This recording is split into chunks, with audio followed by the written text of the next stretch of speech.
Hello students, welcome to the Huffman coding problem solving session. So in the previous video we have seen one or more problems where we have solved with Huffman, normal Huffman as well as minimum variance Huffman. So this particular problem I saw that it had come in the question paper.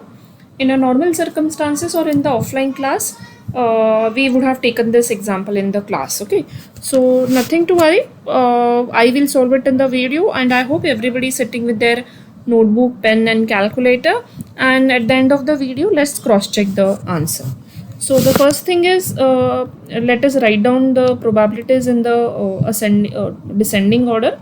So I will write it with a code. Okay, so A3 is giving me a 0.25, and then I will have A1 and A2 has the same probability, so it doesn't make a difference whichever you write.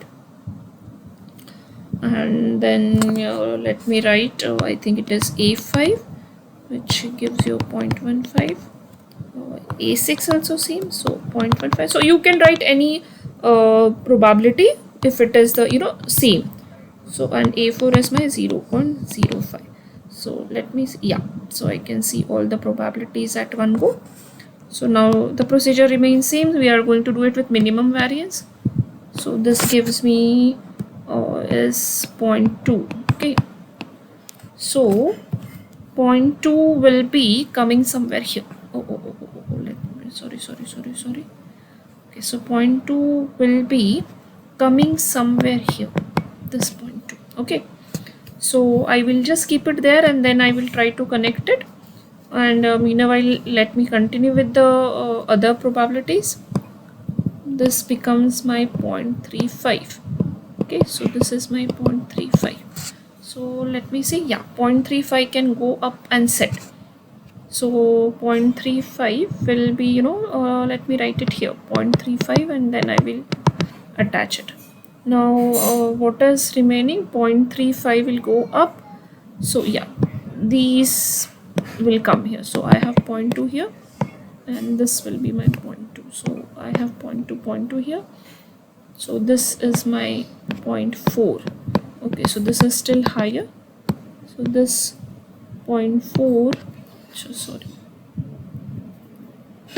So this 0.4 should be here at the top. Then what is remaining for me? Yeah, this was a 0.35, and this will be as it is. This will be 0.25. So you have sent this 0.35 here. So 0.35, 0.25, that is 0.6. So you will have 0.6 still higher, and this you have it as a 0.4, and then you have it as a 1.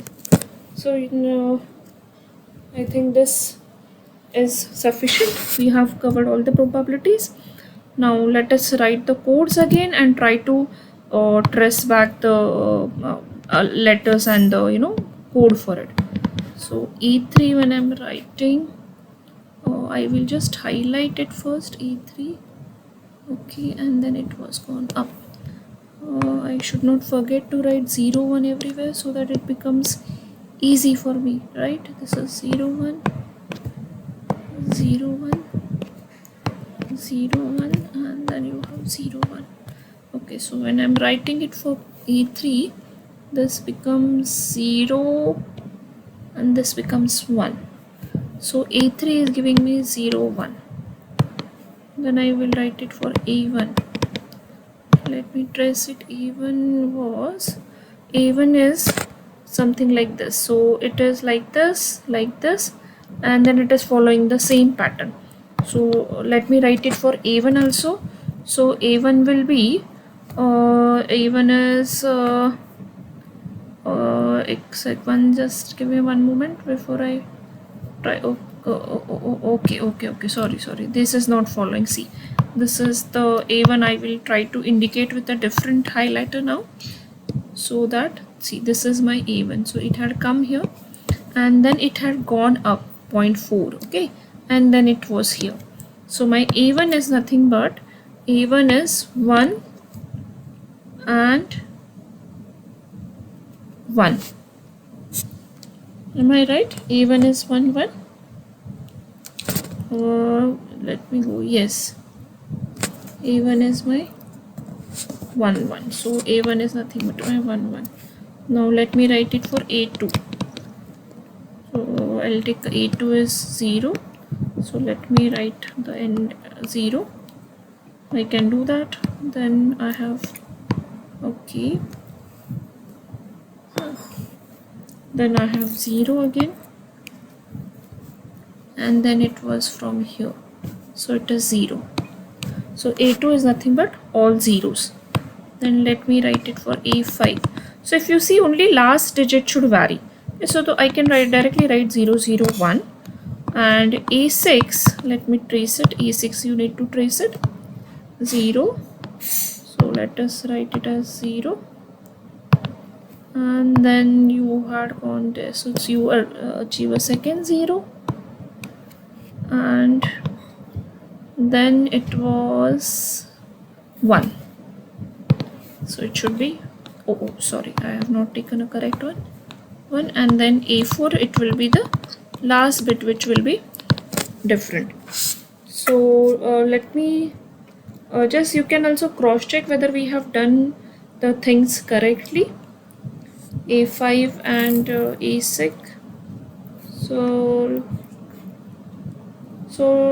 just go through it and tell me whether we have done it correctly, because this is a minimum variance Huffman code, and yeah, according to me we have done it correctly. And even if it is not mentioned in the paper, even if it is not asked, it is always better that you draw a binary tree, that will always give you extra edge.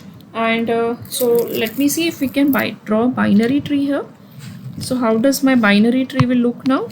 So I start from the root. So this is my 0 and this is my 1, so I will note it as a3.